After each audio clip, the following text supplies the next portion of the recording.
It's time for some Rampage.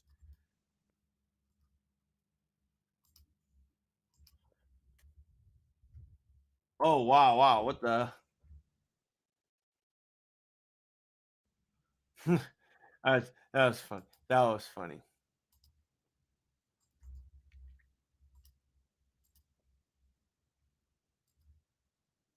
All right, I just sent the link to TJ, so when he jumps on, he can.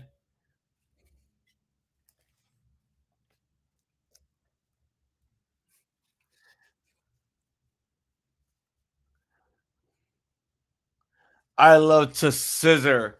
That's the shirt that Daddy Ass is wearing. I heart to scissor. But yeah, trios match. La Facción Ingobernable. Roos, Preston Vance, Dualistico taking on the Acclaimed.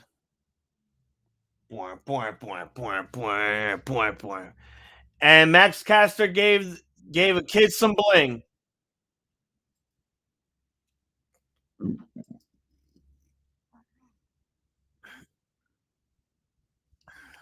But here we go. It's time for some Rampage. This is what we've been waiting for. This is Rampage. Yeah. This is Rampage. And I'm done. We are 2 days away. Oh, we are a day away from Double or Nothing. Young Wolf, you're going to be there. You're going to send us pictures. You're going to send us video clips. And hopefully you bring back our Ramblemania sign. And hopefully we can catch it on TV.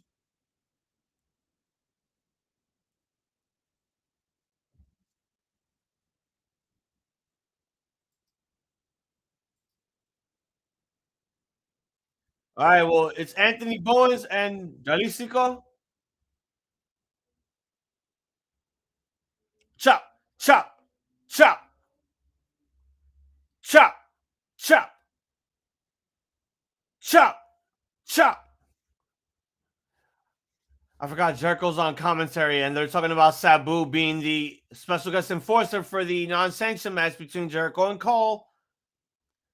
Woo! Nice Hurricane Rana there by Jalisco.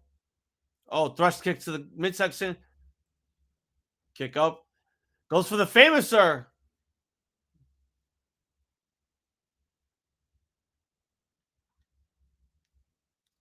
Good shit there. Good shit there. All right, Preston Vance.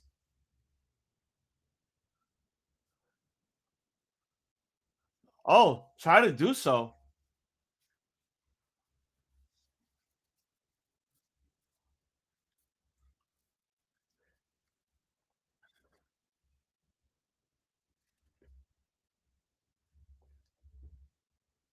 All right, it's Max Caster, Preston Vance. Show the tackle there by Preston. Sends Caster down. Leapfrog. Oh, nice arm drag by Max Caster. And he just humped the arm of Preston Vance.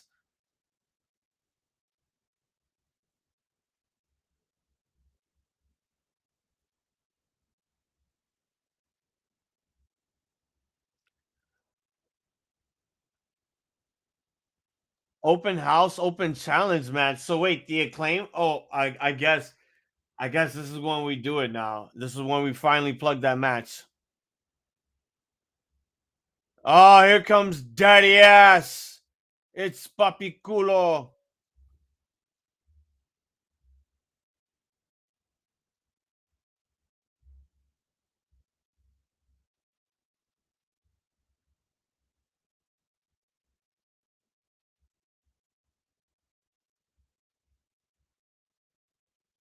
Try to go for a test of strength, but he told Preston Vance to suck it. Oh, Preston Vance now told Billy to suck it.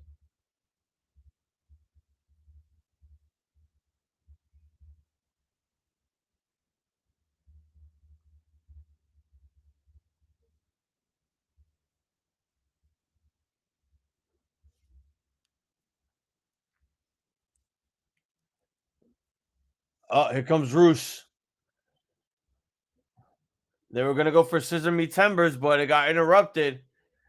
Max Caster is the legal man. Oh, Billy Gunn gets sent right to the steps.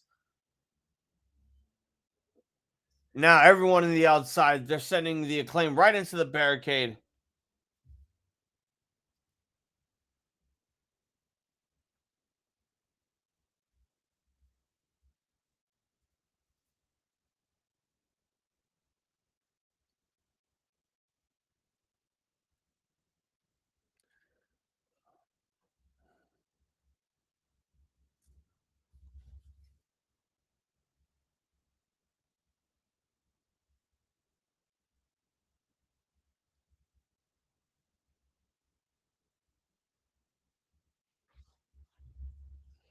And they're plugging Collision already. Oh, look at Scorpio Sky. Wow, so they're just putting everyone that people had beef with on this show.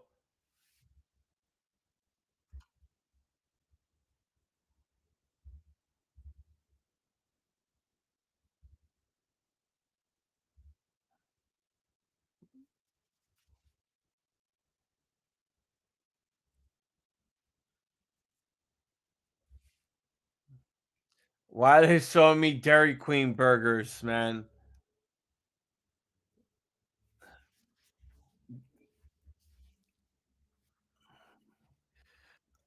All right, guys, give me a sec. I'll be right back. Hold on.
Okay, guys, sorry about that.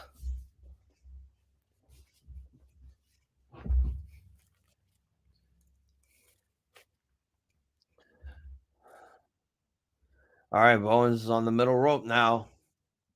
Scissor me timbers on Jose the assistant. Ow, my eye.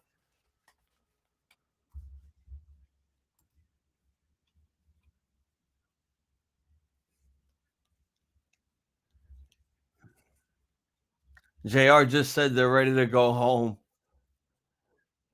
Oh, Discus Lariat by Preston Vance. Here's the cover 1, 2.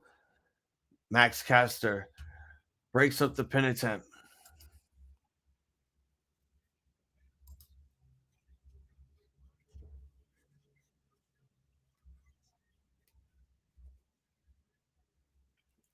Oh, elbow to the chest. Super kick. Jalistical springboard. Oh, code breaker.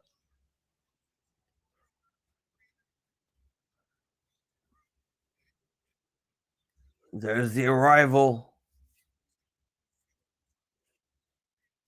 Max Caster now. Mic drop. It's over.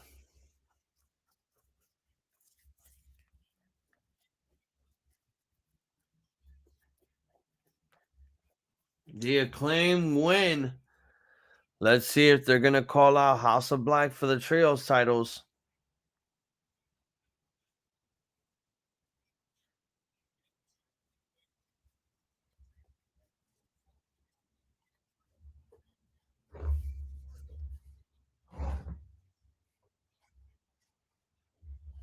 Oh, they got the mic. I guess we're going to get it. We're going to make it official.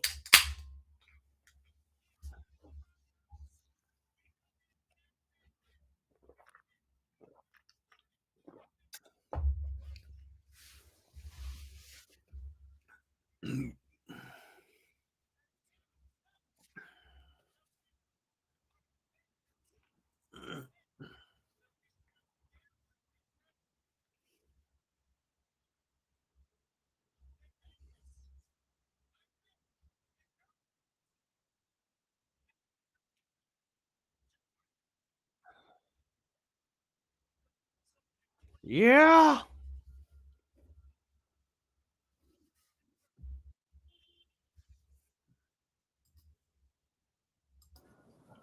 All right. What? Everybody. What's with all this scissoring, son? Them boys, they like their scissors. I don't understand it, but it's over. All right. Well, now that you're here, I guess we could do predictions after this shit. Oh, for double Yes. or nothing. Yes. I mean, we can't do it on our shit because I'm not going live with a duck on the corner of my screen. That's why I didn't do Impact or Ring of Honor. It's fine. By God, DraftKings. By But God. no, we got to get that taken care of for this weekend. Yeah, should be taken care of. All right.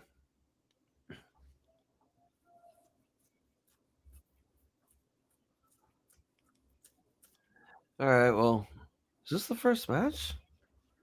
Yeah, it was. This was the first match. But I guess we're gonna get House of Black and the Acclaim now. Finally, Makes sense. I mean, they won that battle royale for a reason, right? On May 4th. Yeah, they've been building them for like the past ever since then. They've been winning a bunch of trios matches. So yeah, It's been clear. Kevin Gates cannot be stopped. He just be saying shit. People What just is let him going say on shit. with that? They just give him a platform to continue to say crazy shit. So he's gonna keep saying crazy shit. What's up, Johnny? But what is he saying? Like I don't know what's going on. I don't listen to Kevin Gates. I don't really give a fuck what he thinks. But you guys are talking about this like it's the hottest thing right now. Like, what is going on with this? It's not the hottest thing. It's just you just be saying crazy shit all the time. I don't know. Yeah, Young Wolf posted what he said this time in the chat. Just some crazy shit. Oh, nah, they wilding. Why Ash get jumped by Magikarps like this? Danda Rosa.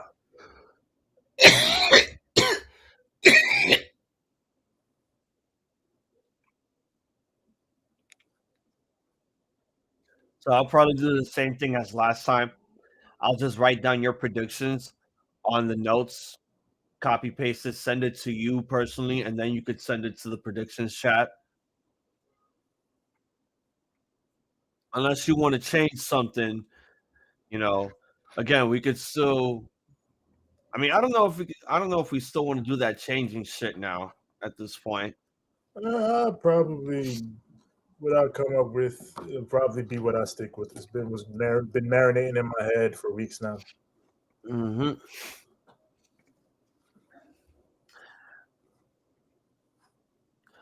But no, the hunt is on, and you are the target. I'm used to that.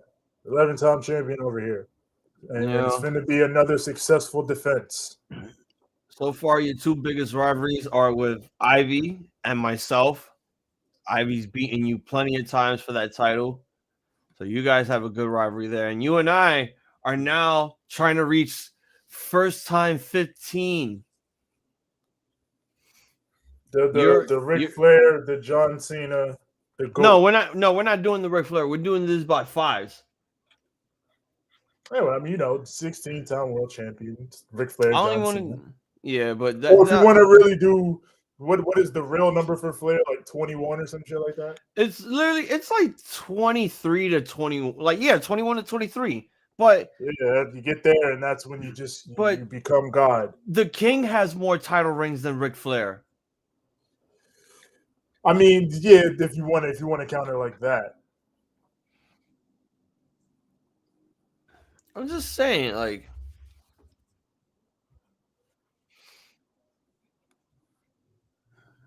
DJ, I'm gonna go to a bar in July to watch some wrestling. Oh well. Yeah. Cool. What the fuck? I thought we were gonna be done with these fools, but I guess now they want to make this interesting since LeBron got embarrassed. They fought back, then we just got to acknowledge that and knuckle up and get the job done. Game 6. That's all that's got to be done. If this goes to Game 7, then it's a dangerous situation. But luckily, the boys know what to do, and it won't go to Game 7. Game 6 in Miami at that? No way.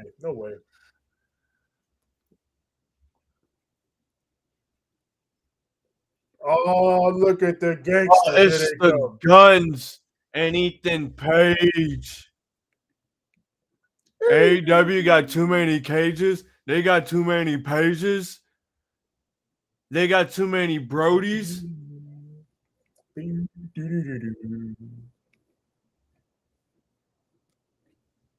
This team be hitting. I like this team. This is I really do like this team. I love this team. 6 hates it. He only hates it because he doesn't. These guys are Sean marks. That's why. They're not marks to their dad. They're HBK marks. That's their version of Sexy Boy. That's my shit. No, this team kicks ass. Like, the best music team? Yeah, I'll say the Guns. You take away the many men, this team is still pretty dope. Yeah, and there was that one time they came out the mini man, which was elite. All right, so who these guys facing? We got a skinny looking Booker T. We got some rando in the ring, and another guy. They're starting to show pay-per-views at Dave and Buster's. They're showing Double or Nothing at Dave and Buster's. Yeah, they said select Dave and Buster's worldwide. Well, I mean, are they still doing that select movie theaters type shit? I think so, yeah. I think they're always going to be doing that. It makes sense.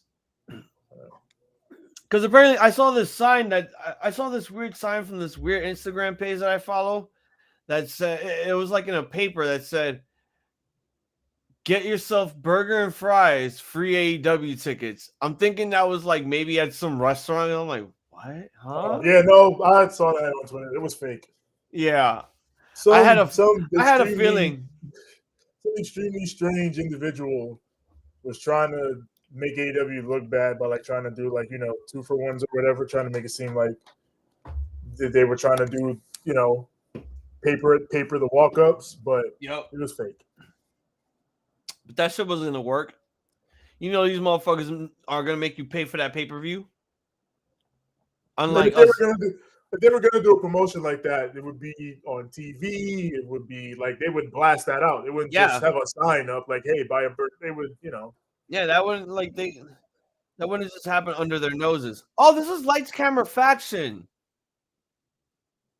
Yeah. Okay, that's who's in the ring right now. Okay, I see now. Why is your dog barking at Karrion Kross? Does he dislike TikTok? Does he like Scarlett? Scarlett's there. Maybe he's barking at Scarlett. I don't know. Internally, I'd be barking at Scarlett. Meechin came out and took Scarlett away from the match, and AJ beat Karrion Kross in a pretty good match. Oh, that's right. I'm gonna win the freaking title. Jimmy Uso's going back to being nobody's bitch again. I ain't no bitches. He's standing up to Roman. He called himself the tribal chief. What? And the minute he said that, that's when Roman came out. He came out by himself. I'm like, yo, where's Solo? Roman coming out solo. I gotta watch this. So Jimmy was like, "I'm the tribal chief now." This how happened. Roman was like, "Nigga, what?" All came out, talked for a bit. The Usos interrupted him, and KO was like, "You know what? I don't even care if Roman came out. I kind of wanted to talk to you guys anyway, because guess what? After everything that we've been going through, my man Sammy was right, son. He was right the whole time, and I was too blind to see it. They were using you." They were watching. They be watching the product.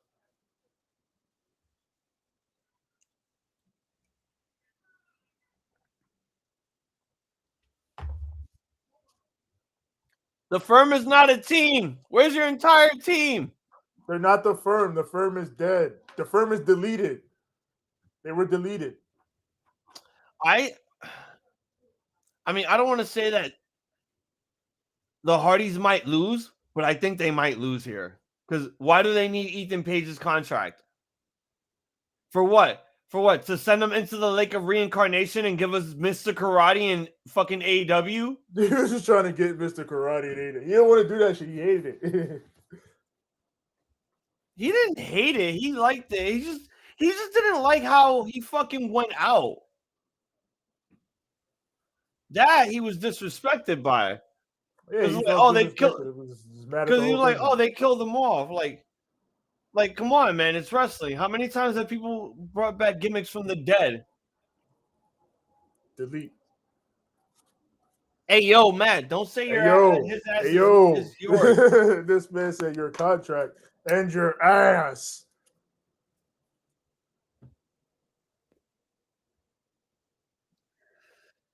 Oh, here come Mr. Zay. What the fuck? Hey, yo, the crowd. Nah, that Grove was crazy from Austin. Oh, hold on. Oh, Mark Quinn. It's Mark Quinn. He's coming back. Damn.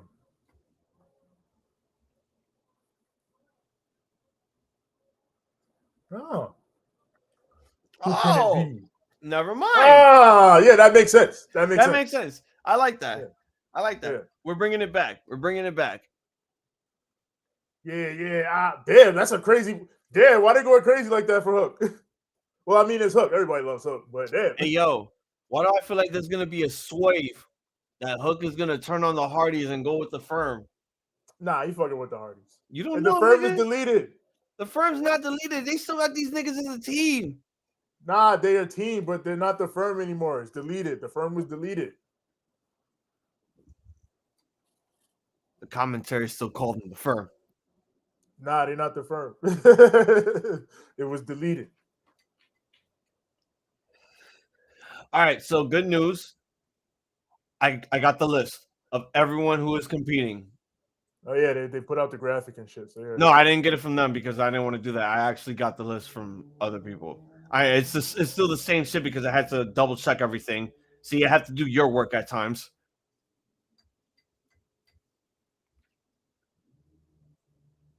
In the machine.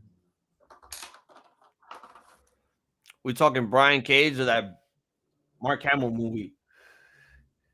Brian Cage. Oh, I thought we were talking about Mark Hamill. I'm thinking is he gonna do a Joker laugh in the Burt Kreischer movie? I would love to hear that.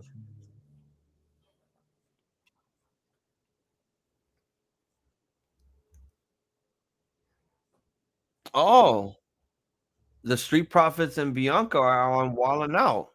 But who cares? We don't watch that show. It's not funny anymore. It's still funny sometimes.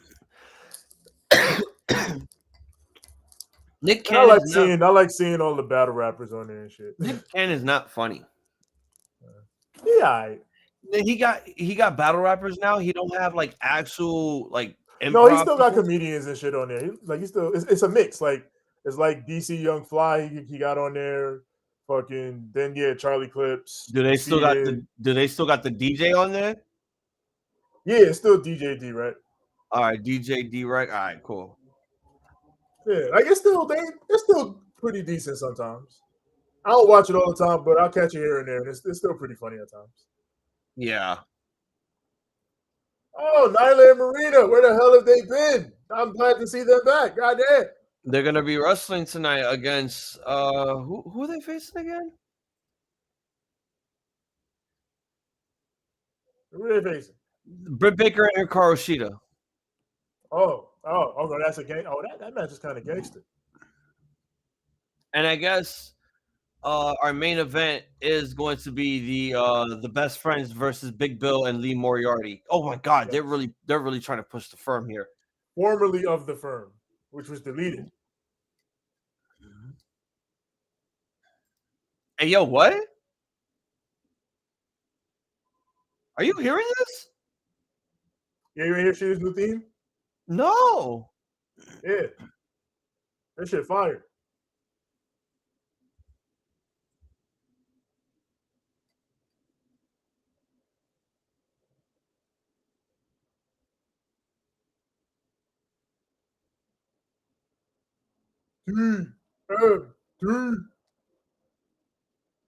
It's pretty cool if they're teaming together. Damn, I really wanted to fucking live stream Ring of Honor tonight because I wanted to watch Shibata versus Alex Coughlin. Right.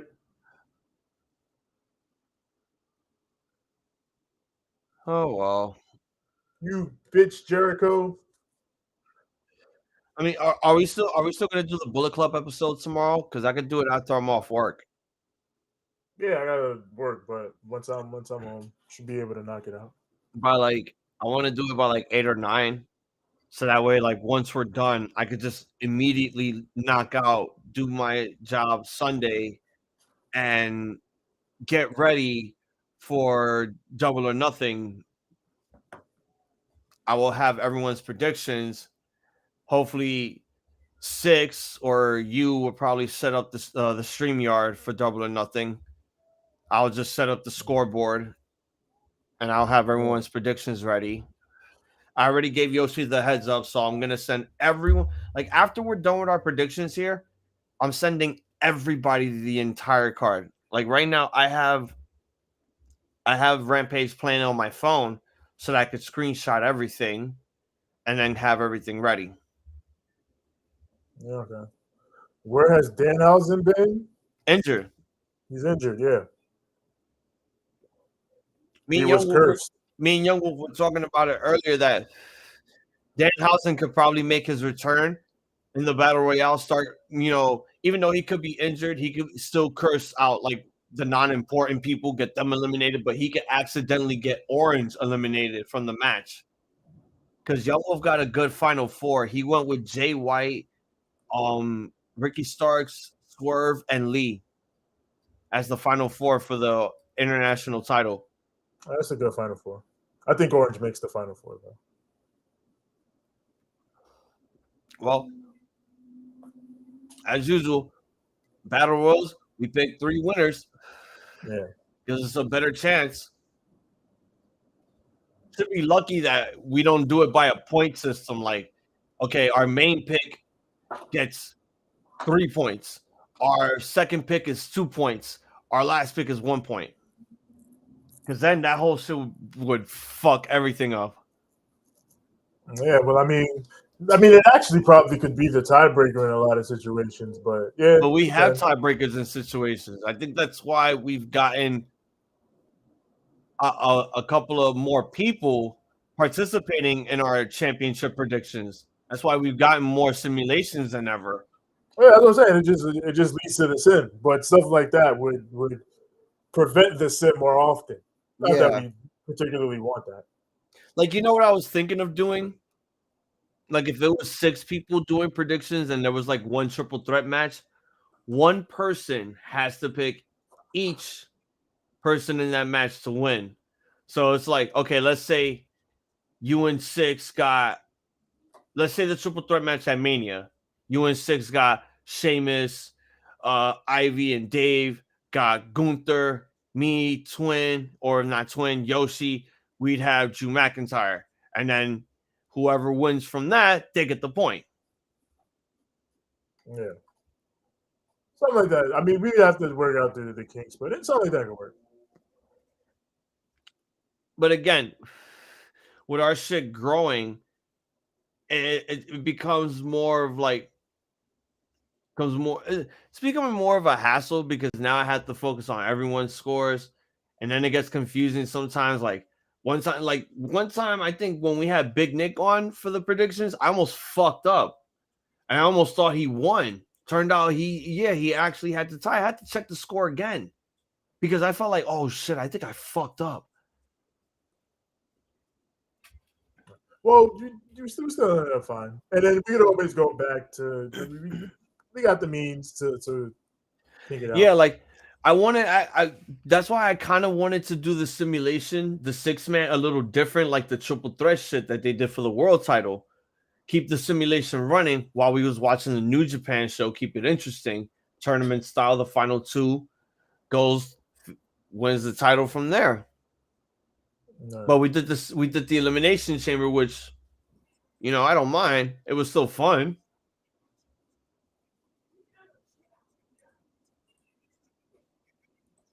Oh, they street saying Jordan is about to be a free agent. Who? Jordan Grace. Oh shit! Oh yeah, because her contract is coming up. Man. Well, she has a match now at Under Siege. I think it's over though. Fuck. But yeah, she's available. She got a lot of options. She's had a great year. Well, she's had a great couple of years. Shit. That is true, but those rumors have to be true if she did not win the Knockouts women's championship from Deonna Purrazzo. If she didn't win, then yes, I think she's probably going to be out of here. Or they might have her resign because her husband's on there. And who knows? I think they might make that man world champion in Impact. If there's one person I could see taking the title off of Nick Aldis after he beats Steve Macklin at Bound for Glory, it's gonna be Jonathan Gresham. I could definitely see that. Because right now, what I'm seeing in Impact right now is they're gonna have Macklin hold on to that belt till October, meaning they're gonna have Nick Aldis start from the bottom, going all the way to the top. Like right now, he just had a match with Kenny King at the Under Siege show. So it looking like Nick Aldis is becoming the British Cody. He's gonna finish the fucking story. My God. His story's just begun. It finishes at Bound for Glory when he becomes Impact World Champion once again. I'd much rather Gresham, but you know what? Maybe this run will be better than his other runs that he had with the TNA title. Because his other, I don't know how many heavyweight title runs he had while he was in TNA. I do remember the first one he had, and that one was Magnus. That one was not good, even though they tried. Magnus gonna be like started from the bottom now. We're here. Yeah, they are, because again, his first match back is with Kenny King. He hasn't wrestled since he's returned. Since Rebellion, he has not wrestled. All he's been doing is cutting promos, sometimes doing commentary. I thought for a second they were really going to push Magnus and all this immediately, but I guess they want Magnus to do some work to get to that point, and That's how it's let gonna Magnus be work his way up. God damn it! Yeah, that's how it's gonna be at Bound for Glory.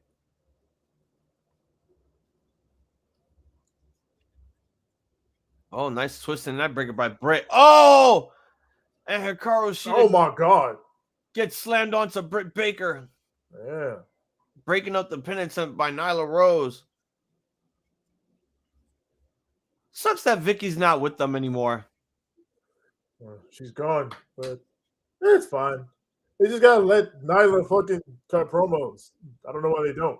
No, they just gotta let her be an actual beast. Like, get her away from Marina Shafir. She's better as a singles person. I don't mind her with Marina. Just let them do stuff. Yes, make Marina Shafir tap out. I'm tired of her saying, "You don't know me." She do be saying that. You don't know me. You're out of your mind. Marina said, "No, you don't know me." Oh, there's a thrust kick. We live, Kofi. Yes, Kofi, we live indeed. Oh. Ripcord arm drag. Oh. That was a straight judo throw. Oh. Could be going for lockjaw. Lockjaw. Oh, Tamashi? Ow. There it is. Oh, yeah, that's Lock it in. It's locked in. We hardly knew ye. Oh my gosh, she's wrenching it. It's over. Marina thinking she edge. She think we know. You could tell Britt is pissed after she got assaulted those weeks ago while Adam Cole had to watch. So Marina Shafir had to take the punishment.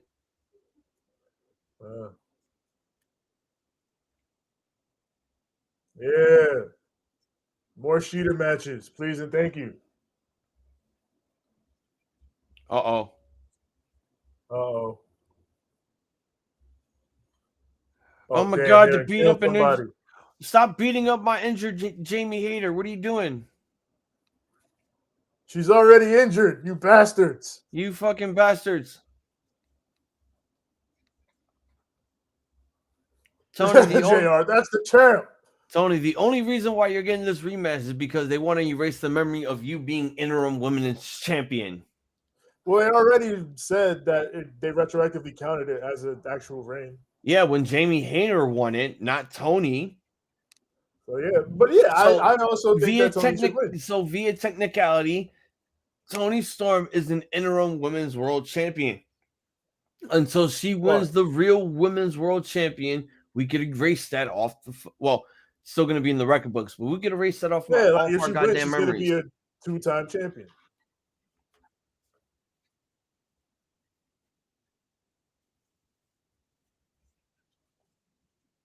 Oh, the Flash.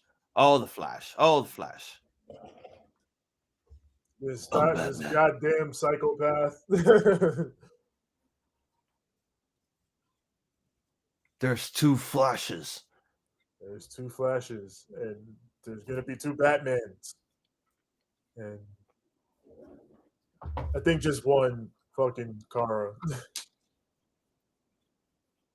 I'm just glad it's not Christian Bale Batman, because that Batman sucks. No, he was good Batman. No, he was not a good Batman. He was a good Bruce Wayne. I'll give him that. He had the Bruce Wayne suave. He had the attitude. He had the rich boy snob. I'll give him that. But Batman, no. Hell no. I liked him as Batman. I thought he was good. You know, I'm not wearing hockey pants. That's not Batman. You gotta be too cute for me. That sounds like a guy literally masturbating and taking a shit at the same time. You gonna love me? No, I like that. I liked him. It did trend toward funny at times. Ben Affleck is a pretty good Bruce Wayne, an okay Batman. The problem with it is he's too short for the Batman character. I think Ben Affleck is good. He just hasn't got a well-written. There's never been a truly well-written movie with Ben Affleck as Batman in it. He just needs better writing in his movies. Well, it's either he's gonna get his own movie again, or we're gonna go back to Robert Pattinson. He I said he doesn't mean, want to do it anymore. all right then. So if he's not gonna do it anymore, then just realize that 3 out Like, of most. I think he's in Flash, but I think that's only like the shit he already did for that. Yeah, He's not doing anymore. yeah, they were trying to do this because but then COVID, so that's why they're just putting this out now, and then after that, they're gonna put out another fucking the Batman shit. But I would like a Ben Affleck Batman movie, just a well written one.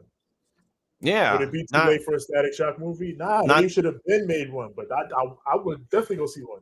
I would love a Static Shock movie. I would have liked the Static Shock movie if it was just an animated movie. Not saying that I don't think a live action would have worked out, but I think with the CG and all that stuff, it probably would have made the movie shitty. I'd rather have it stay animated. I think they could pull it off live action. There's harder stuff to pull off that I feel like they've pulled off than Static Shock's powers. Well, I mean, hello, didn't I just remind you that they did a Full Metal Alchemist Netflix series live action? That was horrible. They're saying it's worse than Dragon Ball Evolution. That's different. We're talking if a Static Shock movie is made, we're talking Warner Brothers $100 million budget type shit. Yeah, we just have to get a good director. Yeah, just get a good director, give it time for the VFX and everything, and I think it could turn out good. And a good story, good script too. Yeah. Like use one of the villains that they had in the cartoon. Like, I don't know, maybe Pyro or something. Yeah, like there's a lot of good Static Shock arcs to adapt from either the show or the comics. What was the white kid's name? Richie or Ricky? Oh yeah, his friend. Yeah. Get the kid's dad involved since he's a racist towards black people. Get him involved, and he gets saved by a black superhero and changes his mind. Thinks people equally now. Right, like it's crazy to me that they haven't tried with all this that they try to do with stories about racism nowadays. Static Shock has perfect stories like that. Because shit like that is heavy-handed for cartoons to handle, and they think that the kids wouldn't understand it. Like, dude, they did a fucking Batman series cartoon with the Sewer King and a bunch of kids in the sewer. They brought one of the kids back to the fucking Wayne Manor, and he's about to take out a gun, and they did a gun PSA in that fucking shit. You could do it. How many PSAs that we've seen in the early 90s with Sonic the Hedgehog, Captain Planet, some of our favorite cartoons on Saturday mornings where they say no to drugs, say no to strangers, stranger danger, all that other shit. Guns are bad. No good. Yeah, they don't do that anymore. Big Bill. DJ, I just put all the Prime flavors I have into one cup and it tastes really good. Wildin', Johnny. You're going to be hopped up on Prime. Going to be bouncing off the walls.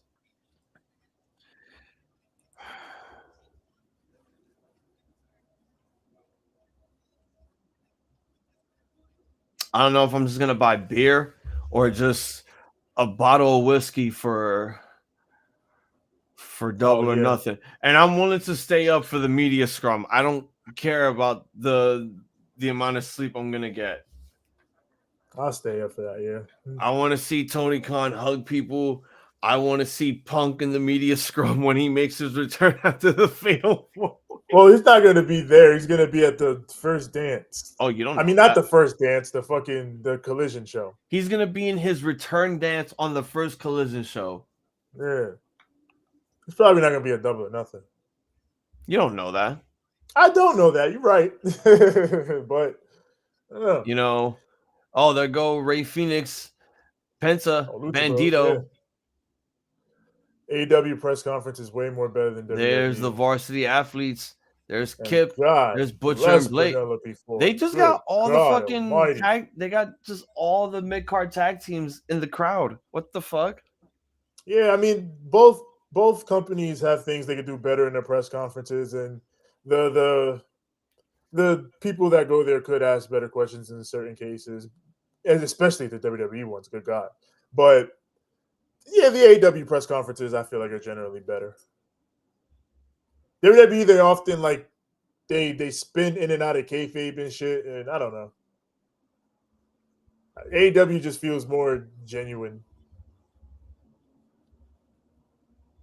which is a shame because I feel like WWE could do the better ones because they have like the bigger rooms and shit, and they look more like NBA, NFL press conferences. But I don't know. It's just such a sanitized product. Well, I think now they learned Tony Khan has probably learned his lesson after the thing that took place last year. Yeah, we're probably never get anything like that again, but I'm sure there'll be other interesting things said at these AEW But press. we got to make sure that when we watch this stuff, we have to be aware that these media scrums are not scripted. People can say whatever the fuck they want. I'm not saying that the man aired out his frustrations, just for clout, just for all that shit. He did that out of spite of everything that was going around in the media world, putting his name in the dirt, making him feel like a bad person, apparently. But again, that's all in the past. Once he makes his return, we don't know for certain if he's officially shooken hands with Kenny and the Young Bucks and patched things up. Again, looking at this commercial, from what I'm seeing, these are guys that probably have beef with people in Dynamite and they're putting them in Collision. I don't know who Joe had beef with in Dynamite. I know Andrade had beef with Sammy. I don't know who Miro had beef with. I guess no one just didn't want him on Dynamite. And they're putting Thunder Rosa there to keep her away from Britt Baker. It might not be an issue of who has beef with who in every single case. It might be like Joe might be there just because like he's probably cool with CM Punk. So it's like they'll take guys that might not necessarily have beef with anybody. It's just like, do you have a problem with being on a show with CM Punk? And if they say no, then all right, you can be on Collision. I think in some cases it's stuff like that. Maybe so.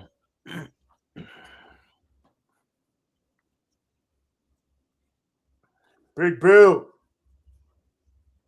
You actually like Big Bill. He's been pretty good here in AEW. And they definitely gonna do the big fucking giant spot with him. Who can throw Big Bill over the damn top rope?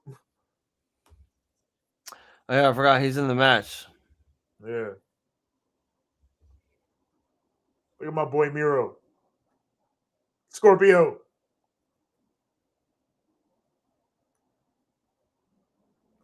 I hope we get Miro beefing with God again. We need that. The streets need it. I mean, I assume he's gonna keep doing that. That's like his best gimmick. That's like his best gimmick since Rusev Day, and I've really been enjoying that Redeemer shit. But look, when he came out as Kip Sabian's best man, I'm like, all right, this is dead in the water because we're basically doing cucking, but we're doing more cucking for Rusev, but except it's gonna be different this time. I thought he and Kip had their moments, but yeah, once he became the Redeemer, that's when he really started cooking. So yeah, I need the streets. The streets need it. The streets need him cutting those promos. Like I don't, if I remember, I don't know if he was even in the Battle Royale. Miro, no. Damn, that sucks. They're probably holding off most of the Collision guys for like the first Collision. I don't want there to be a brand split though. I'm gonna be for real about it. Well, I mean, with the commercial, it is obvious that. I mean, I'm not saying that there could be a brand split, but it does seem a bit obvious that the people that were in Dynamite are now just being presented on Collision. Like no Young Bucks, no Kenny, no Hangman, no BCC, none of those guys. It's just, it's like it's those other guys. Because it's like, holy shit. Oh my god, so that means Collision is gonna have to share its Ring of Honor roster as well. Yeah, I don't know. Just it's the vibe of it just seems like it's not gonna Click splitting the rosters like that. Like I don't know. I guess that remains to be seen. We have to see. Yeah, the first show, which I hope we could all together go live for the first time. Yeah, I'll probably be able to go live for that show. Yeah, because I'll join you guys for that first show, and then I'll probably let you guys have that show or something. Because I know Dave's probably gonna want to do that shit, or I might just convince him. Isn't he going to Collision, the first one? Yeah. Oh, and he came on SmackDown earlier, and he unveiled something that was really cool. He unveiled an 8x10 that's framed up of our boys Santana and Ortiz. Oh, that's cool. Yep. And he got it next. He's gonna hang it next to the CM Punk 8x10. Ah, yes, of course.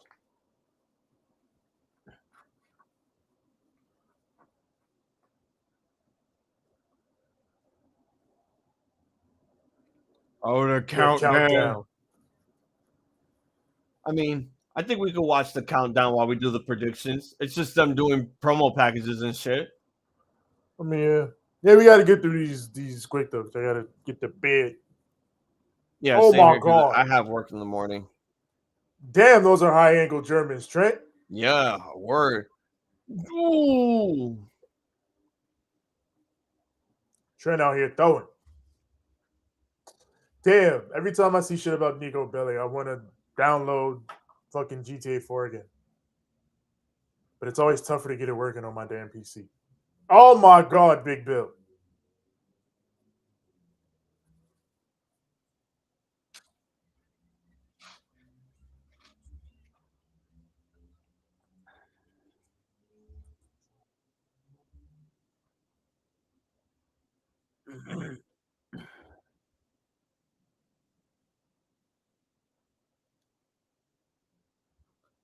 Everybody out here, Ricky Starks posted his Fight Forever model. It actually looks pretty good.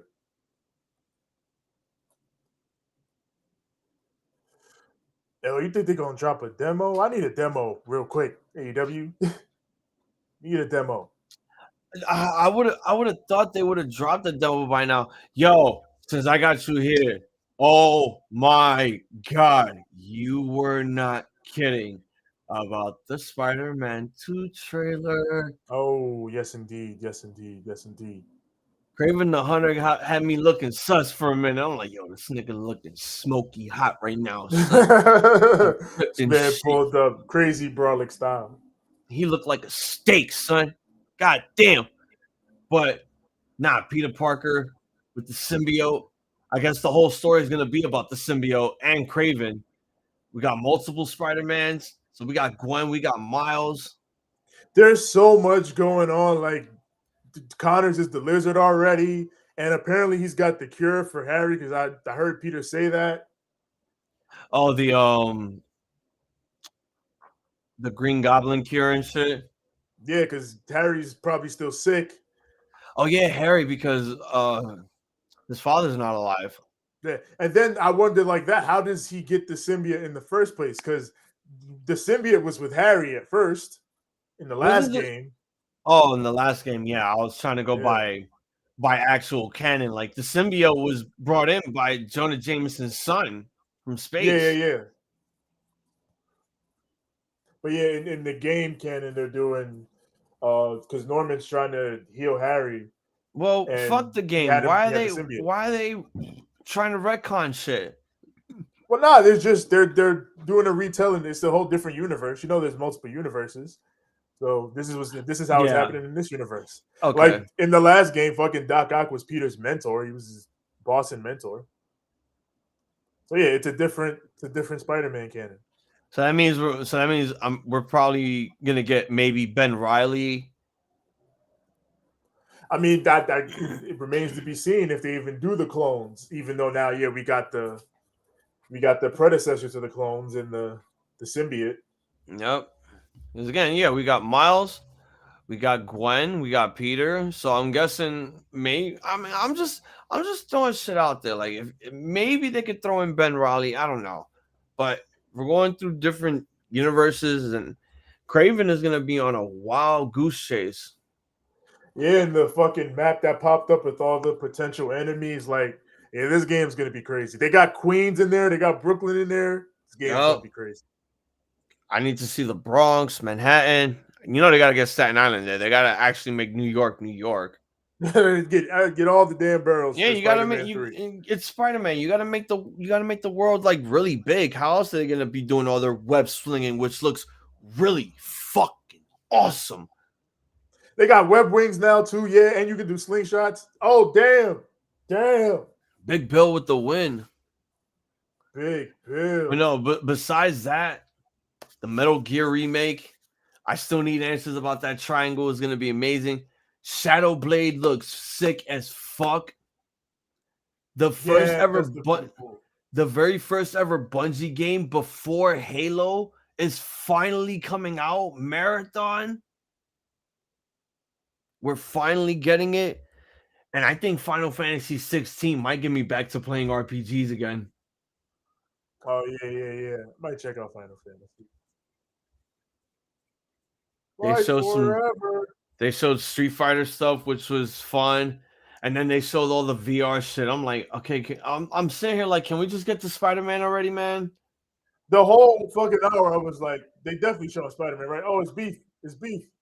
Oh, there's the beef. It's beef. It's beef. They showed it at the very end. Like the dude showed up, the owner of PlayStation showed up, thinking like he wrapped things up. I'm like, I'm done. Fuck this shit. That shit had me shook from rip too. I was like, you know what? Craven scene, and I'm like, all right, fire, it's Craven. I'm like, you know what? Fuck out of here. I'm done. Fuck you. It's over. There's this game that they had that's probably gonna be out pretty soon, and it's like a Metroid game. I think it's called Ultros. I want to get that game. That game looks dope. I like the colors, but it looks like an acid trip. Orange. Wow. Trunks, get out of there, Trunks.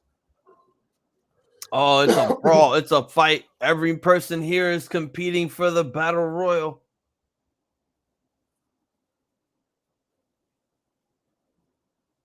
Oh my God. I'm a machine. Who can stop the Panther Cage? I'm the machine.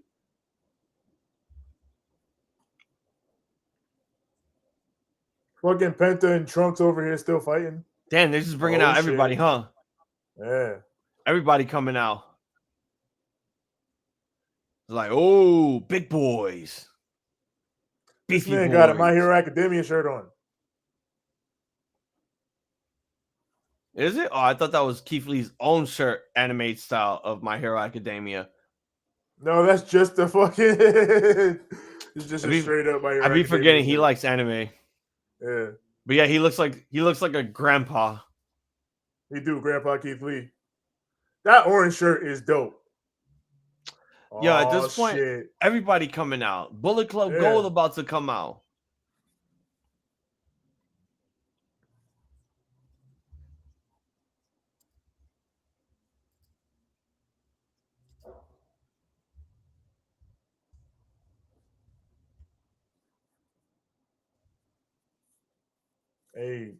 Hey.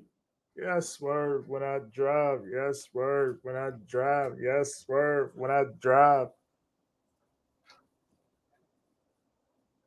Oh, Keith Lee want the smoke.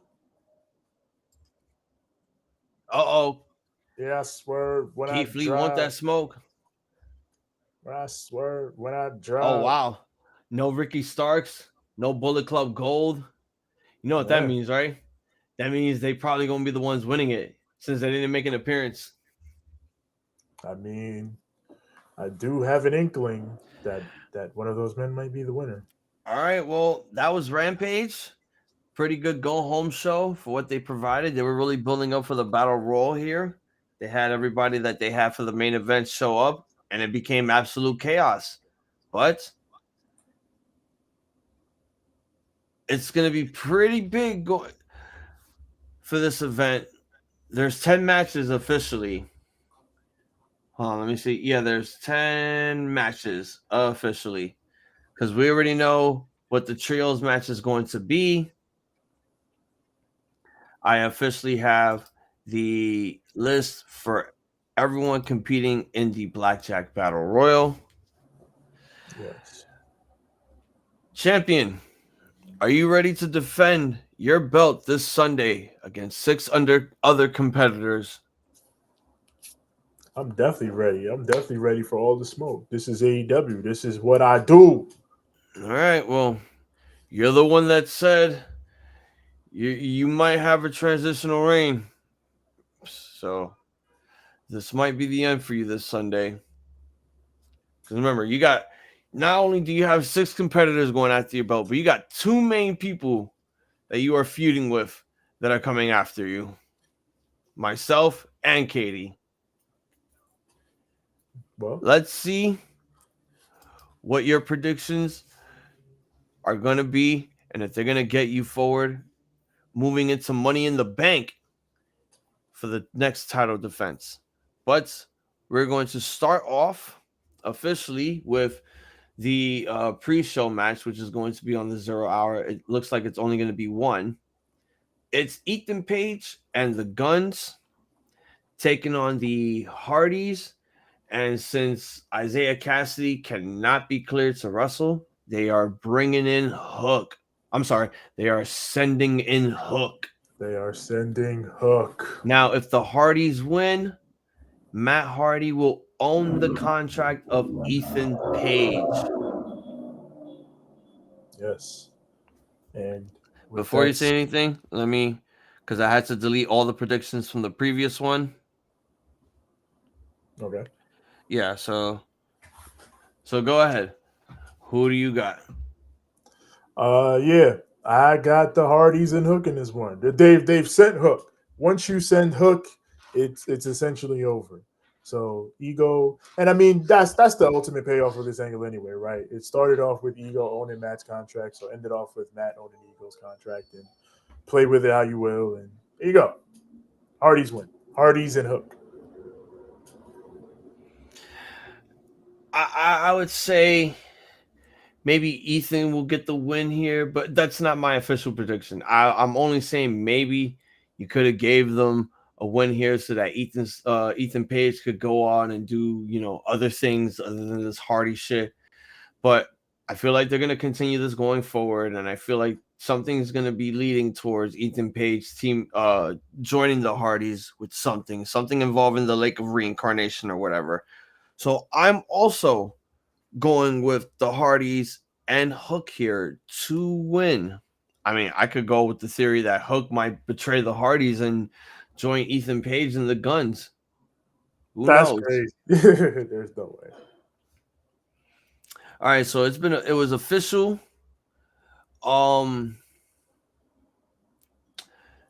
Yeah, it was just official after the 6-man tag team match that took place at the start of the show. The Acclaimed and Daddy Ass in a AEW World Trios Championship open house match. House of Black rules. The 5 rules are no disqualifications, 20 count, no rope breaks, dealer's choice, and there was another one. Something. The dealer's choice rule is that the challengers pick whatever stipulation they want. Okay. So yeah, the Acclaimed will, I guess, say that they will announce it. Yeah, but this is for the AEW Trios Championships. Who do you got, TJ?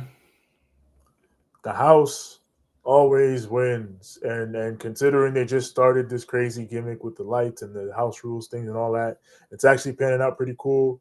Yeah, it's not the time to take it off them just yet. The Acclaimed may potentially have their time, but right now they're gonna take that L and wheel around to the back of the line and probably potentially fight their way back. So yeah, the House of Black wins. I'm gonna agree with you on this.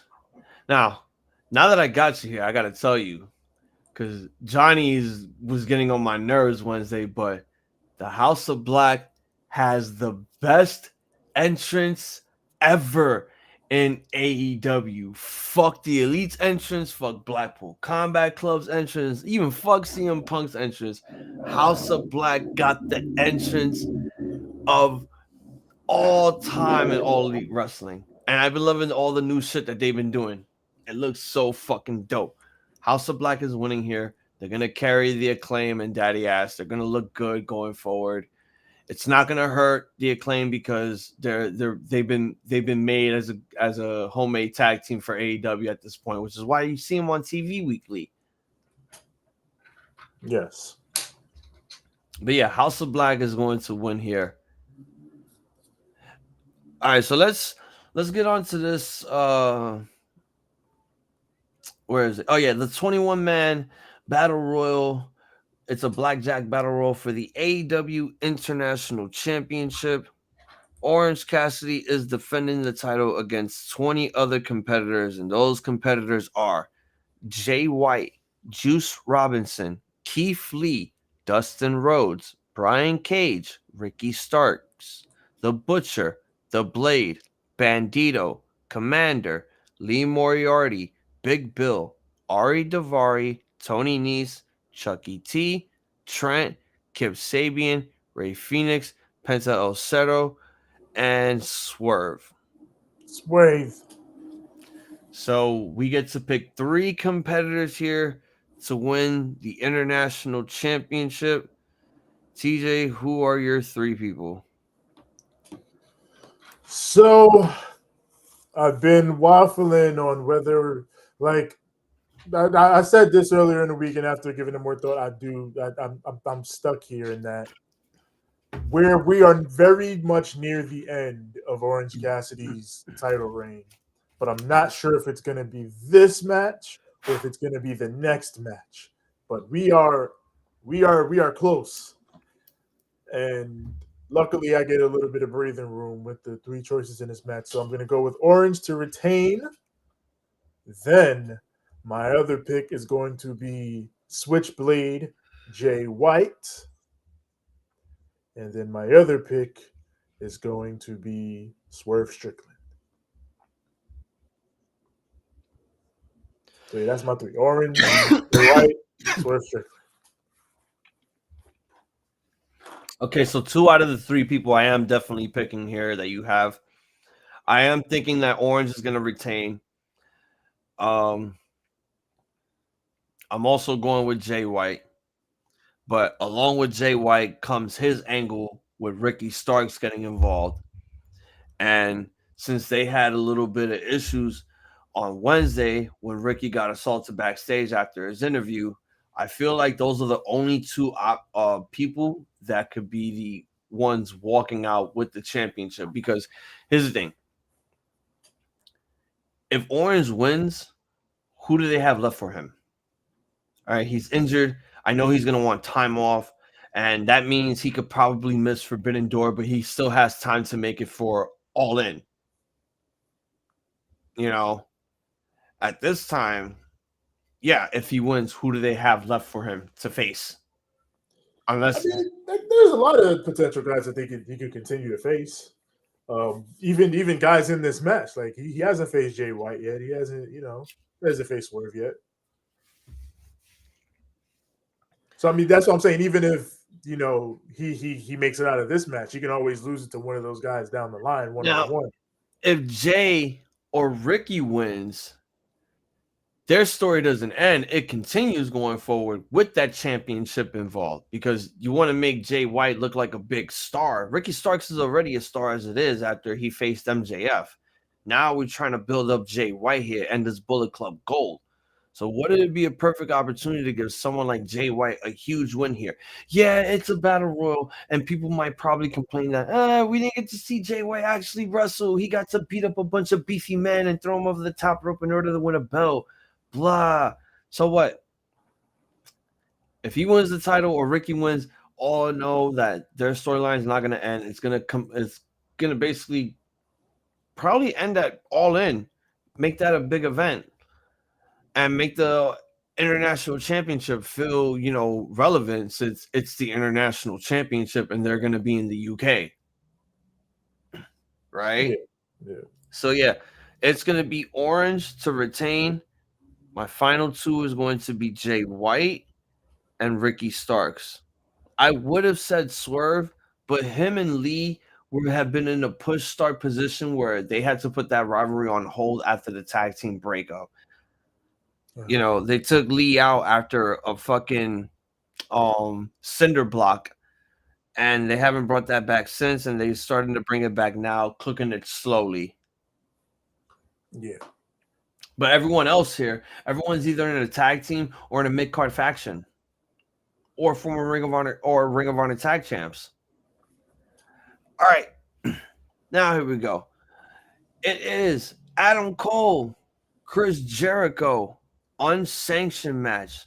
Sabu will serve as special guest enforcer, aka in Adam Cole's corner, along with Roderick Strong. Who do you got and why? Roddy getting that win over Jericho is low key juking me a little because before that I was absolutely sure Adam Cole was winning this match. But then Roddy beat Jericho, and I know typically, if especially with a guy like Jericho, if you have him lose a match like that, even if it's via Adam Cole interfering or whatever, you usually give him a win back because you always want to keep a guy like that relatively credible.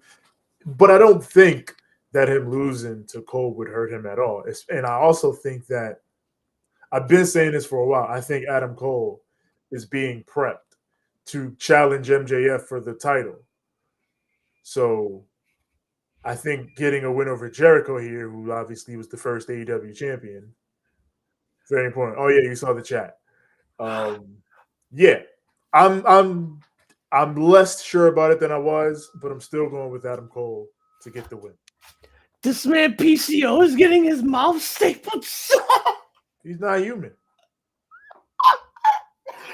Yo, Impact getting kind of gory here. They're getting their shit from Lucha Underground, huh? They wilding out here. Who'd you say that you got to win? I picked Adam Cole, baby. You pick Adam Cole, baby. Indeed. I'm also going to go with Cole. This is going to, I mean, this is his first pay-per-view match back since the Forbidden Door incident. And I believe Jericho will carry him onto an amazing match. It is going to be an unsanctioned match, which I did find out that, yes, wins and losses do count here. It's just AEW is not liable for what happens between these two. If it was a lights out match, then AEW would officially say this is truly a blood feud. This was not this. I would say this is a blood feud, but it's been kind of a meh blood feud because, yeah, Jericho didn't really beat up Britt Baker. It was the Outcasts, and because they were in cahoots and whatever. Cool. We got Britt Baker involved in the storyline now, but that feels kind of mid. Like there could have been something more to this, but I understand where you're going for here. I think honestly, also from what I saw in Jericho's outfit during that contract signing, which he was really uncomfortable trying to adjust himself sitting on there, we might get the Painmaker. Maybe We might get the Painmaker, which I thought he would have announced it during that contract signing because I was gonna say he usually announces it beforehand. Yeah, because if it's something personal that Jericho has to deal with, the Painmaker comes out. He might be saving it.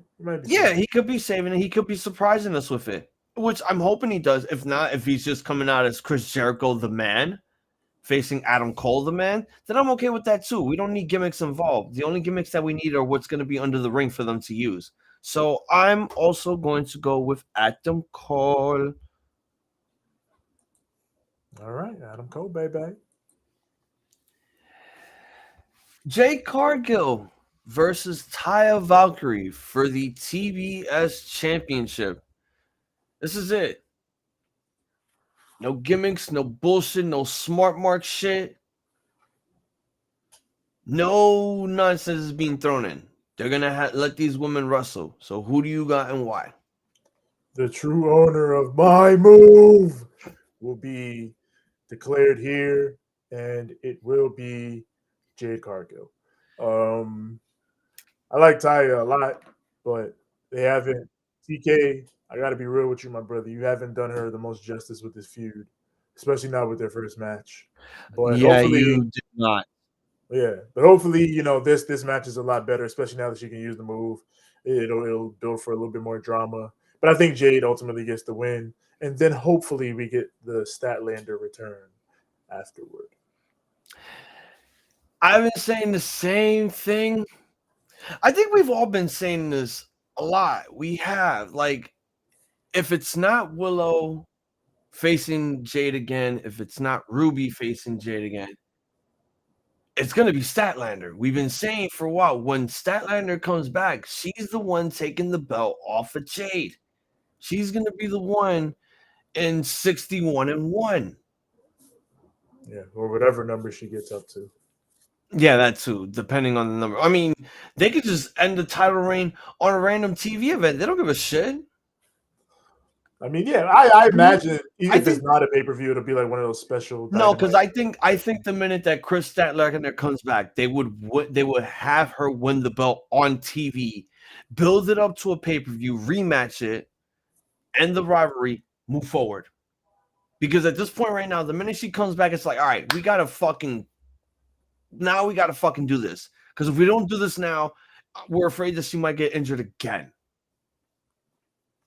So, or at least just capitalize off the hype that her return will generate and all that. I'm going with Jade only because there's no other choice here. I mean, I'm sorry that Taya doesn't feel like she deserves this win. She does after that abysmal match that they had the first time about, oh, you can't use the road to Valhalla because it's the same as the Jaded. Well, it's now the Jaded versus the road to Valhalla. Who's going to be looking up at the lights after that move has been received by one of these women? It's most likely going to be Jade, because it's going to come down to Smart Mark, Layla Gray getting involved. And it's oh my God. Chris Statlander needs to come back here, and we have to get that shit up and running. I don't care if you do it on free TV. Do it. Take the ball off of Jade. Do it. Do the rematch at Wembley, or do it or maybe do it at Forbidden Door. I don't know. But Jade is winning here. Yes, most likely. Okay. Jamie Hayter versus Toni Storm for the AEW Women's World Championship. Who do you have and why? Man, oh man. This one's a tough one.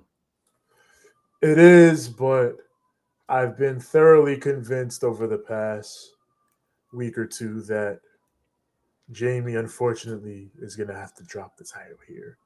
She's had these injuries, and it's sort of peace and why, because, again, like I said, people have recency bias. And when Jamie won the title and she was having a bunch of fucking, like, she had the match with Shida, and she had the match with Emi Sakura, and she was cooking, absolutely cooking. Then they started the feud with the Outcast. She was still cooking a little. Then it was around the point where they went to Britsburg and they did the tag match. And it might be around that time when she actually got injured. But yeah, then she sort of fell back to the background again when she had actually been at the forefront, and Britt was in the background for a while at that point. So she's fallen more and more out of focus in recent months, and now we know that she's dealing with injuries. So I think now it's time to give Toni Storm the second run, solidify her as the top woman star. Let Jamie Hayter heal up from her injuries real quick so you can have her available for your big shows later on down the line. And yeah, Toni wins. Toni wins.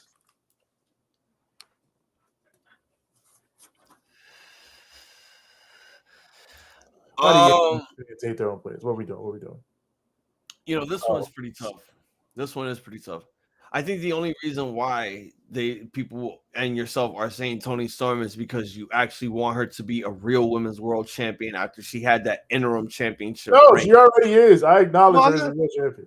I mean, you will, but not a lot of people. But Tony Khan does. The boss of the company does. Okay, that's the boss. That's the boss, bro. We're talking about everybody. He booked this shit. Does his opinion not count? He booked this shit. That's like saying Vince McMahon's opinion count out of everything that he's done over the years. I mean, it should. He booked the shit. If the guy who booked the shit opinion don't count, then whose opinion does? Now, logically here, I should be going with that they give the belt to Tony because Jamie Hayter's injured, and we don't know how serious this injury is, and we can't have her hold on to this belt if you know that she's probably going to be written off TV to go get surgery. So that means quite possibly this is what was going to be one of my theories, but I have to throw it out the window now since I know maybe Britt Baker is going to be getting involved in the unsanctioned match. I wanted Britt Baker to actually do the heel turn here, but I guess now with the injury, that's not going to happen, and we got to keep Britt a babyface. Yeah. So, I mean, I'm not going to lie. We've seen their matches in Stardom over the years. We've known these women's history. Interim Women's Championship or actual Women's Championship. These two women are going to steal the show, and the crowd better fucking like every minute of it. You should. They've cooked in AEW. They got a resume in AEW at this point. Now, I want to say Jamie Hayter here. I really do. I really do, because I do believe that she could still walk out of here with this win. But I honestly believe that the Outcasts are going to get involved. And finally, I get to talk about a match that does not have Saraya involved in it, besides the fuckery. So I'm gonna go with you on this one. I'm going with Tony Storm. Yeah. It's unfortunate, but it has to be. Okay, now we got FTR taking on Team TNA, Jeff Jarrett, Jay Lethal with Sanjay Dutt, Satnam Singh, and her AEW pay-per-view debut, Karen fucking Jarrett, with Mark Briscoe serving as the special guest referee. This is pretty cut and dry. I think Mark Briscoe is going to deal with all the bullshit throughout this match, and FTR is going to walk away with the win here. The real meat of this story is then going to come with, is Jay Lethal finally going to come to his senses and listen to Mark Briscoe and cut out the bullshit? And we'll see if that happens in this match. But yeah, FTR is definitely getting a dub here. FTR is definitely getting this dub. I can't see. I mean, trust me when I say it, I've really been enjoying Jeff Jarrett's run in AEW. I've really been enjoying this storyline too. This has been a really good storyline. Two tag teams trying to get the love and respect from Mark Briscoe. You know, going to his chicken farm. You know, gifting him, trying to work with him, befriend him, and all that shit. I've really been enjoying this shit. This has been one of the best storylines probably Jeff Jarrett has ever been, especially Wednesday's FTR promo that they cut. That shit came from the heart. They were work shooting there. I'm like, oh, we're bringing up TNA stuff, Dixie Carter stuff. I'm like, please don't bring her in here. Yeah. But now it's gonna come down to who Mark Briscoe really wants to win in this match. And if I was him, I would go with the one team that you quite possibly had your best tag team career with, and that is FT fucking R. Think of your brother. Think of what he would have done if he was in that scenario. He probably would have went for FTR before Jeff Jarrett and Jay Lethal got into his head. Yeah. Because you know what? Just like in the Yu-Gi-Oh series, it's all about the power of friendship. Now, where's that black marker to put a mark on our hand that represents absolutely nothing? Yeah, she just wrote a bunch of bullshit.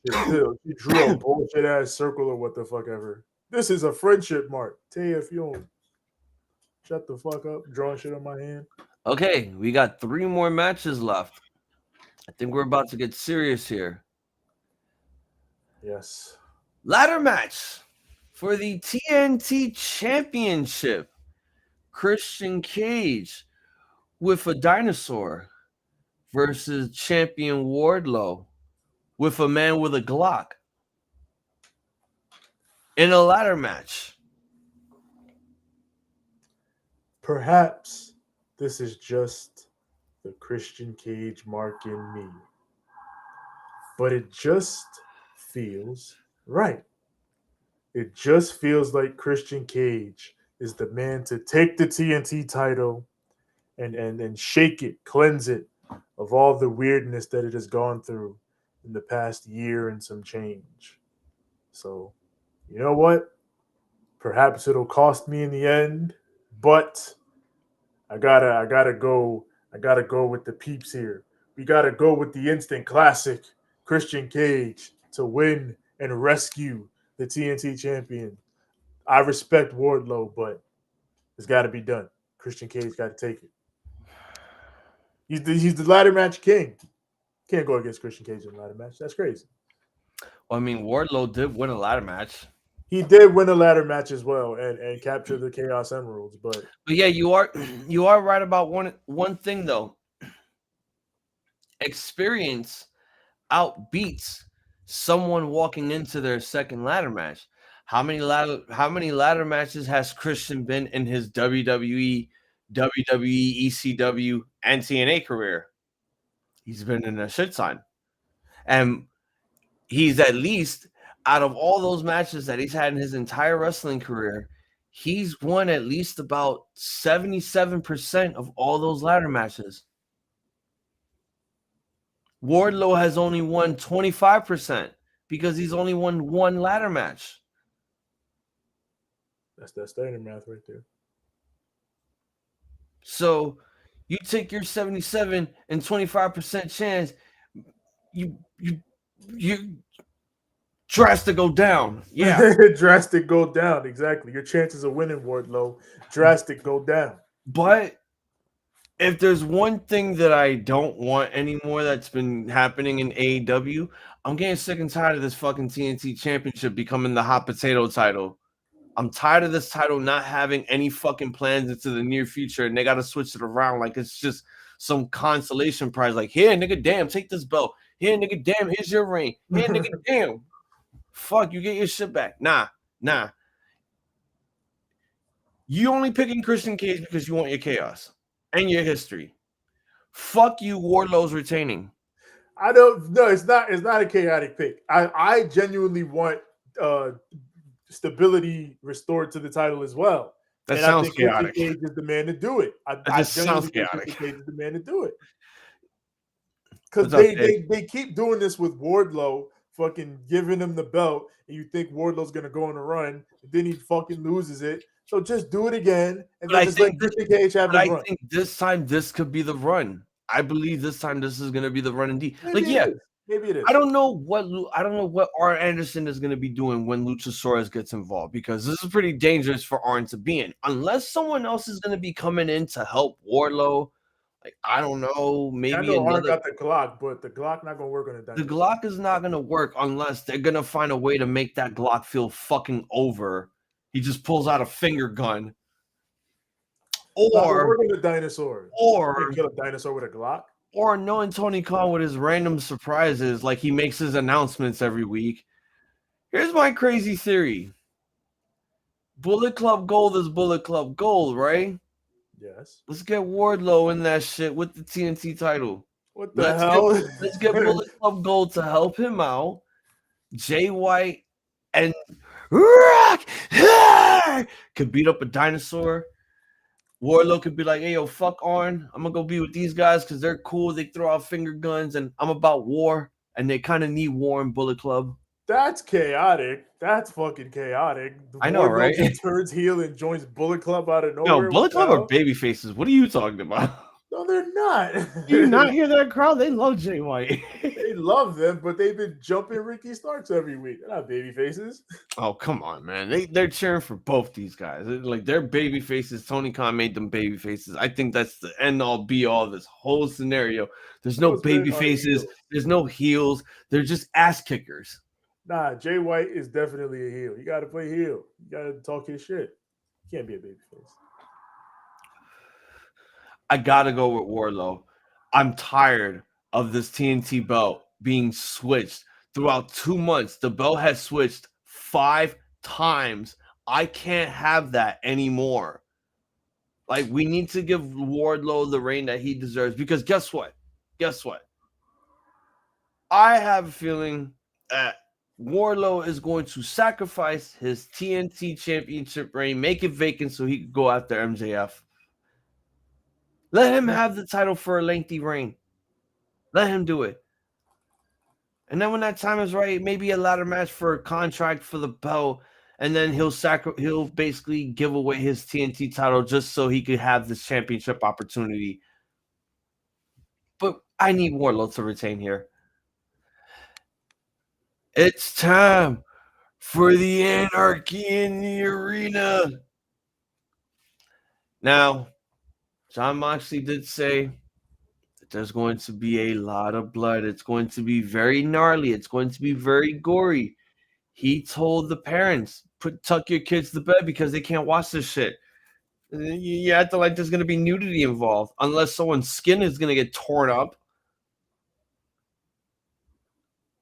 But it is the BCC, Bryan Danielson, Jon Moxley, Wheeler Yuta, Claudio Castagnoli taking on the elite of Kenny Omega, the Young Bucks, Matt and Nick Jackson, and Hangman Page. So this has been the best storyline in AEW for like the past 2 months since it's really kicked off, since the BCC turned heel. It has been the best storyline in the fucking company. It's been fantastic. All the twists and the turns with Takeshita and Don Callis and everything going on. And I think some of that will play out in this match as well, and ultimately lead to the BCC getting the win. I think the BCC kicks this thing off with the win. We feel like the elite is reunited and they're strong enough, but they've got to go through one more hurdle in taking this L. Guts. And then, they go back and go in blood and guts, and then that's where they get their win. But I think we start here with the BCC getting the win. I agree with you here. One, because we could have the elite win it back in blood and guts. We could have the 5-on-5, basically Takeshita with BCC, and then we have Kota coming in with the elite, becoming the golden elite. We could start that shit, and then we could end it there, having the elite get their triumphant victory off of blood and guts, which is going to be on free TV, and I'm going to enjoy the ever-living shit out of it. More importantly, the only reason why the BCC needs this win is because of last year's loss against the Jazz.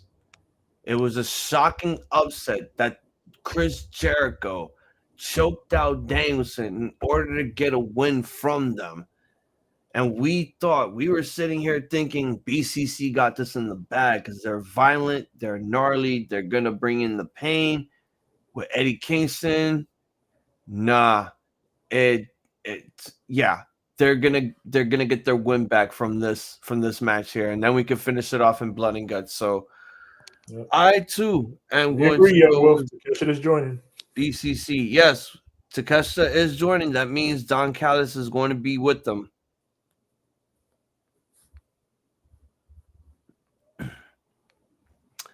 All right. Last but not least, it is our main event. A fatal 4-way for the AEW World Championship. MJF defending against Sammy Guevara, Darby Allin, and Jungle Boy Jack Perry. Since this is a fatal 4-way, we got to pick 2 people to win here. So pick your 2, and why do you think they should win? So, like I've been saying this whole time, I think it's clear that MJF is going to retain the title here. This is not where his reign of terror ends. So he's definitely my number 1 pick to retain. Damn, Dave. Nobody cares about this match? Damn. The main event, the world title? God damn, Dave. What the hell? Damn.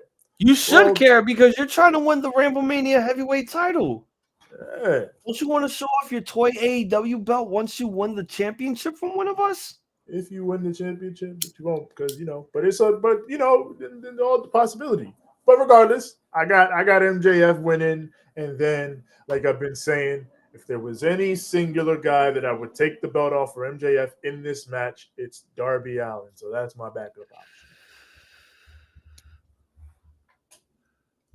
Damn. What this match do to you, Dave? Show us on the doll where this match. You and I clearly think alike, because I've been saying this for weeks now, ever since that stupid Four Pillars tournament. And can I say this to you right now? And I think you're probably gonna be a little defensive about this. I did not like this angle. It's been up and down. I disliked it heavily toward the beginning when they were doing the tournament and everything, and then after MJF and Sammy broke up and Sammy started going off on his own, I've liked it more since then. But it's been up and down. You lost people when you announced a Four Pillars tournament and giving who was it, Darby, the buy-in. Like, that felt pretty cheap. Like, I would have just said, yo, let's just book the 4-way immediately and let's start plugging this. I understand that you wanted to jump through minimal hoops in order to get to MJF. Once again, another MJF show, providing another roadblock for him not to be involved in something. Yeah, like I'm looking at the tournament now. I'm just looking at it laid out on paper like this and recounting how it happened. Is like, yeah, I saw the idea, what you're trying to do and how you're trying to build it, but like, that shit kind of sucked, man. Sammy Guevara, Jungle Boy in a count out, fucking then Sammy and Darby ends in a DQ. Like, that's and then dirt. Sammy being a baby face for the next couple of weeks, but then after that match, he's back to a heel again. Like, that makes no fucking sense. Well, I get Sammy being a face because he was in Texas. He was a baby face in this show this week, and even when he showed up to help Darby and Jungle Boy, he basically, tried to do baby face things, but he still got booed. I guess we know in this booking that they're doing, Sammy's the babyface. Everyone besides MJF is the babyface. Yeah, I think it's more about the fact that Sammy came to the conclusion with the other two that, you know what, regardless of which one of us wins, let's just make sure MJF loses. Like, oh, we're going to make you a babyface because you're going to decline MJF's big check of him making you lay down to have him get an easy win. Big whoop. After the match, he's going to go back to the Jazz and be a fucking heel again. But hey, what if we're starting to build to the point where he leaves the Jazz? Because I'd be down for that. It does seem like it is leading to something, because guess what? No one's not coming out with him. His wife's not coming out with him, so that's pretty weird. Yeah, maybe he takes that lesson from Darby full on, and Darby told him stop being a follower. Maybe he finally takes that lesson full on and leaves Jericho. I mean, you'd think that like his wife would be there to support. I mean, who knows? Maybe his wife might show up in the main event to accompany him and give him support.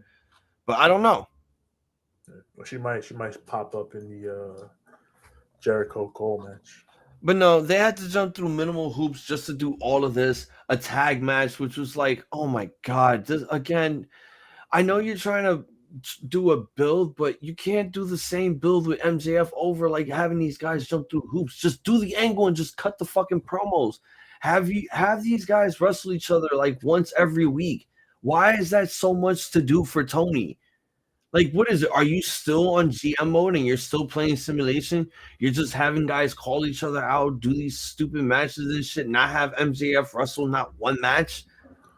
I do think in some ways he overcomplicated this one. It is pretty overcomplicated. Like, I think he had to rewrite this shit 3 times. Like, bro, what did it have to take for you to do all of that? I think there was no need for any of that. You had the Rebar Mitzvah. You had the 4 guys there. You had them all say, I want a title shot. Boom. There you go. Work with that. Don't do all this bullshit roadblocking because it's MJF and you're trying to protect them. You got to protect everyone else at this point. So how else are you going to build up every superstar? Yeah. I mean, this was his way, I guess. Trying to tell a story with all 4 of them. And like I said, in some spots I thought it worked, but in other spots I don't think it did. It was up and down.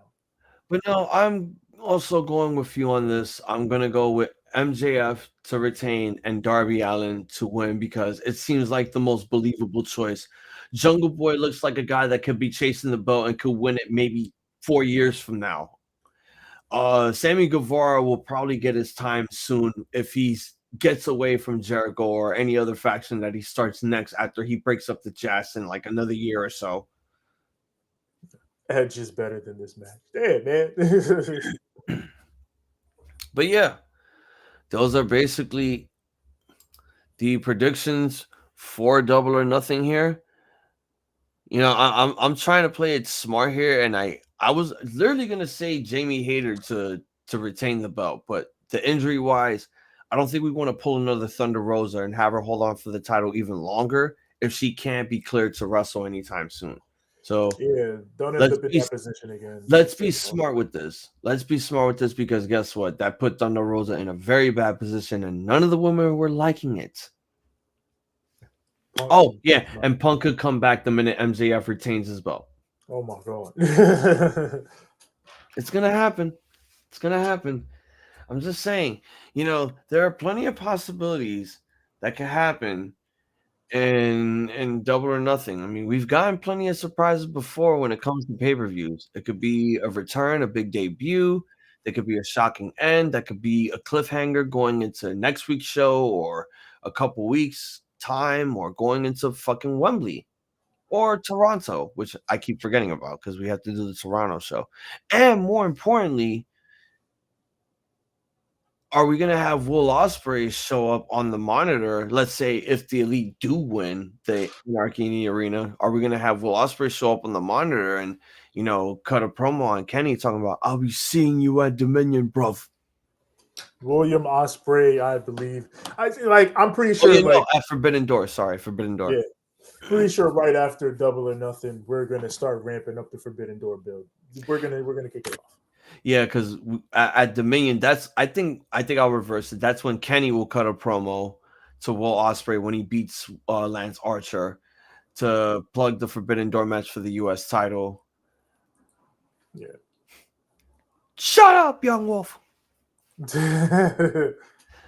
But yeah, those are our predictions. Yo, grade the card. What do you think?